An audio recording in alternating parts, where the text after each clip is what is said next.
magaalada Johannesburg xaafadda Soomaalida ay ka degan tahay Mayfiya maalmihii la soo dhaafay waxa ku soo badanayay dhacaloog dadka Soomaaliyeed ee ku dhaqan xaafadda Mayfiya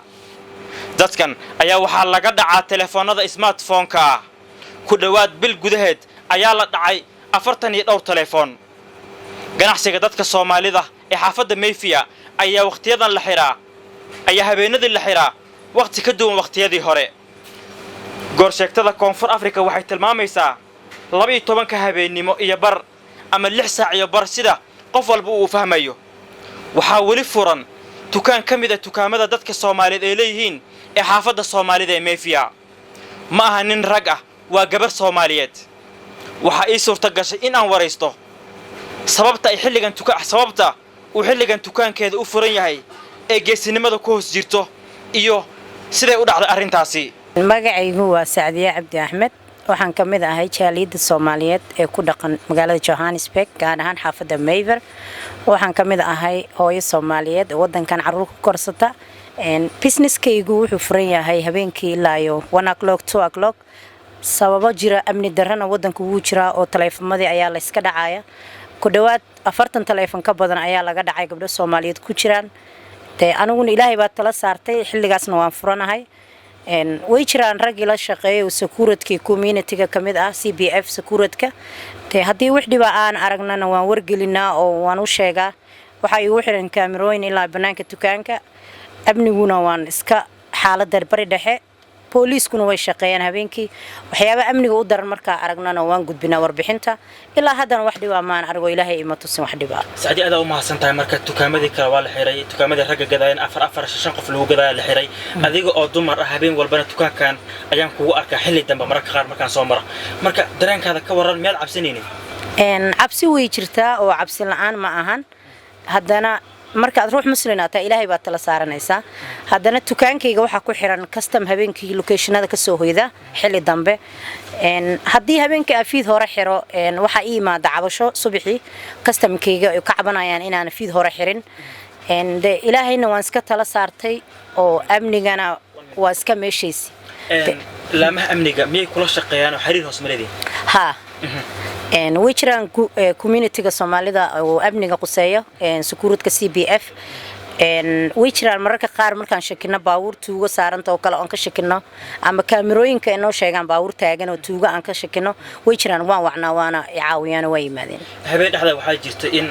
mar aan muqaal sameynayay halkan ay tuugo iyo dhalinyarada CBF-ta ay isku ceyrsanayeen dukaankaada hortiisa ayuuna marka muqaaladaana waa daawata cabsi ku soo fotarta cabsi way jirtaa laakiin haddana ayadoo cabsi jirto noloshii South Africana waxay u baahan tahay inaad shaqaysato marka habeenkii imisa saac ayaa xirtaa habeenada normal day waxaan xiraa 7 saac habeenimo weekendigana waxaan xiraa ilaa 2 habeenimo ilaa 2 habeenimo 8 saac hagaag marka saacadiyo dukaanka markaad xirto subax haddana imisa saac furaysaa mooniga la furaa walaalkay iga caawiyo oo subaxii joogo anna habeenkan ku qorana habeen ku qorana subax ku qoraya intii marka aad dukaankan waqtiyada dambe aad xiriisay wax dhibaato wali ma la kulantay hal habeena jirto aan arkay tuugo soo gashay gudaha waana aan badneen markii ay soo galeen already suspect aan dareena anaga waa ka shakinay waana is dareena ayaguna way dareemeen inaan fahanay sometimes way bixeen markiina wiilasha CBF ka wacan laakiin dumar ayaa tahay ragga iyo dumarka way kala jiraan wax hub aad haysato isku difaacday ma jiro maya sharci ma aha wadanka hubin la haysto haga kalsoonidaada marka intee dhan tahay kalsoonidu waa 50-50 ilaa 6 saac habeenimo ilaa 6 saac bar habeenimo kalsoonidu waa 50-50 waka haddana ayadoo sidaas ta kalsoonidu 50-50 tahay Ilaahay baan tala saartaa mar kasta laakiin inaa xilligan shaqaysto waxay sabab noqotay aad u bulsho badanahay dhalinyarada Soomaaliyeed hadday socdaan arkaan anoo kaligay ah way istaagaan way caawiyaan intii aan ka helo qof security ama booliiska inta badan booliiskana xiriir anaga dhaxeeyo rag badan oo booliis ah jiro xiriirka la dhaxeeya markii aan suspect dareemon kale aan wargeliyo mararka qaar waa jira ciidamada booliiska oo arka inaan kaligay ahna way istaagaan ilaa aan helo qof caawiyo ila joogo marka ma cidlood inta badan waana meesha ugu bulshada badan aan joogaa jaaliyada Soomaalida kale maxaad ugu baaqaysaa ama fariin u diraysaa waxaan ugu baaqayaa in dadaalka la wajibaaro security way shaqeeyaan habeen dhexdaas waxa jira xataa xaafadayda iridiisa mara amni dara cabsi aan dareennay laytame eed gurigeygan tagay markii aan guriga tagay oo gudaha galmaa waxaan arkay baawur rag ka buuxo markiina waxaan wargeliyay ragga CBF ka tirsan gurmada ii yimaaday markiina waxay noqdeen wiilal Soomaaliyeed oo raba inay baawur bartaan oonan wax absiya ka dhibaato wadin marka waxaan dhihi lahaa in la isla shaqeeyo security-ka iyo Soomaalida community-ga inay wada shaqeyn dhaxmarto markii la wada shaqeeyo wax wanaagsanadaan adaa ma santahay waa ku salaamay crash iyo dhammaan shaqaalaha TV-ga Shabeelle TV opportunity-ga ay siiseen aan ka faa'iideysanayo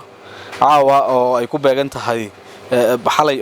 iyo maanta oo 26 June ah hambalyaan leeyahay dhammaan shacabka Soomaaliyeed guud ahaan gaar ahaan reer Somaliland iyo waqooyiga Soomaaliya haddaan ka hadlo su'aashan ay weydiisay oo ah opportunity-ga ama fursadda oo dukaanka halkan ku yaala uu nasiiyay dukaankan wuxuu uga duwan yahay dukaamada kale waa dukaan late night noo shaqeeyo oo xilli dambe oo aan uga faa'iideysano dadka soo daaha locationada ka yimaada ama dadka kiniiniyaasha iyo xanuunsan oo sometimes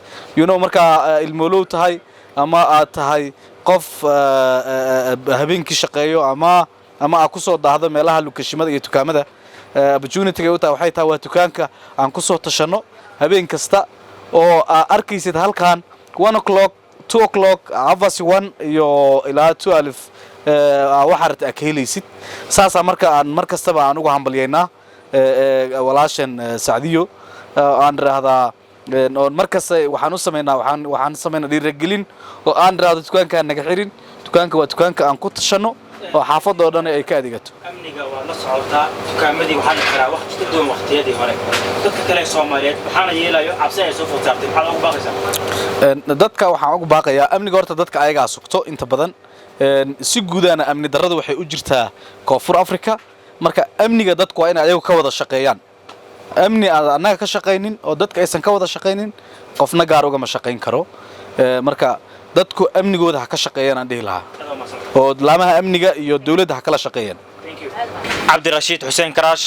dukaanka Abuna xaafadda Soomaalida ee Mayfiya ee magaalada Johannesburg